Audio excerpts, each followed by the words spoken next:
And I'm back for the third time talking about exponential growth functions and logarithmic functions. Here I have an exponential growth function and the logarithmic function, which is the inverse of that. Once again, there's no base there. That's on purpose. That's because that's a 10, and this is called a common log.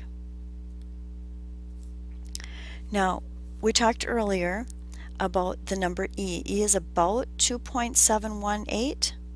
E is also the quantity 1 plus 1 over n raised to the nth as n approaches positive infinity. So that means you keep putting in n's. They're getting bigger and bigger and bigger and bigger and bigger into this expression. And what you end up is with this irrational number e, which approximates to 2.718. Now, this is a natural log function. Notice again there's no base here, but there's also a difference right here. It just says ln. That means natural log. When it's a natural log, your base is e, but it's never going to say that. You need to just know that the base is going to be e on a natural log function.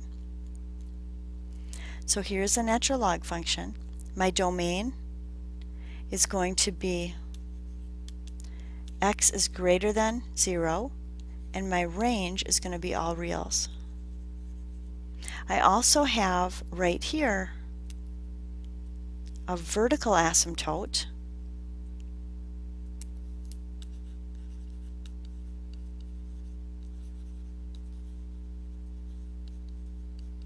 and that's x equals 0.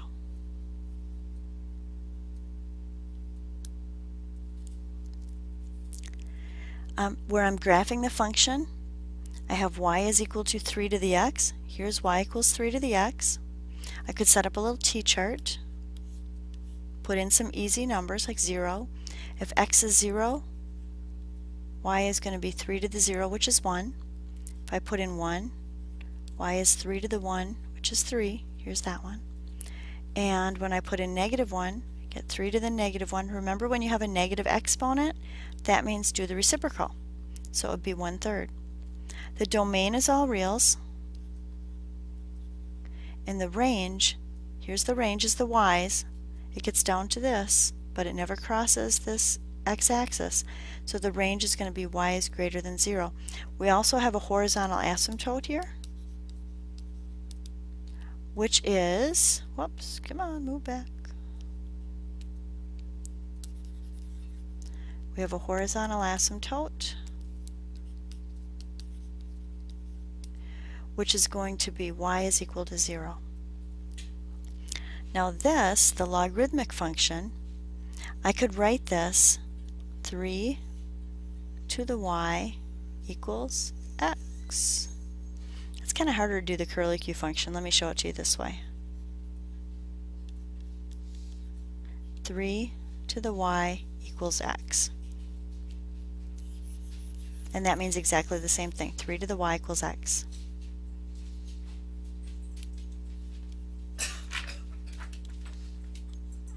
So when I'm setting up my t-chart, this is a little strange, but it might be easier to think about the y. If y is 0, x is 3 to the 0.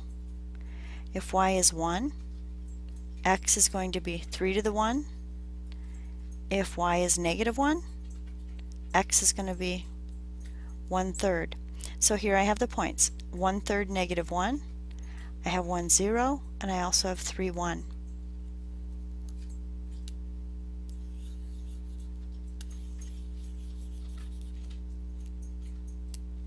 The domain of this function, it's a logarithmic function, x is going to be greater than 0, and the range, I have all the y's, so my range is going to be all reals. And this time, instead of having a horizontal asymptote, I'm going to have a vertical asymptote. And the vertical asymptote is going to be x is equal to 0. Now I want you to compare these. I want you to compare the exponential with the logarithmic. Remember, they're inverses. That means the reflections of one another over the line y equals x.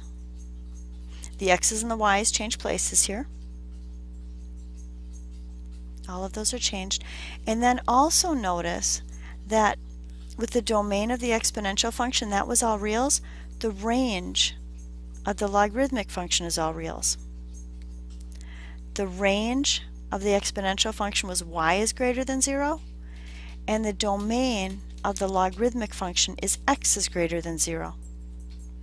Even the horizontal and the vertical asymptotes, y equals 0, x equals 0. Here's another one. So this time I have the log base 4 of x plus 4. I'm going to start off with the parent function. Y sub 1 is equal to log base 4 of x. Here's my important points. 1/4, negative 1, 1, 0, and 4, 1.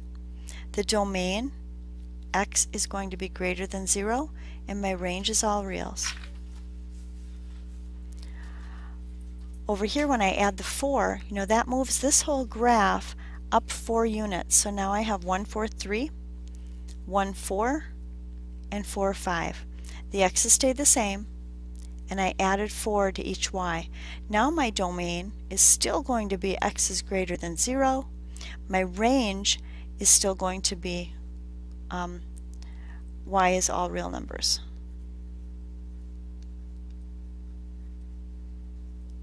And I still have this this vertical asymptote.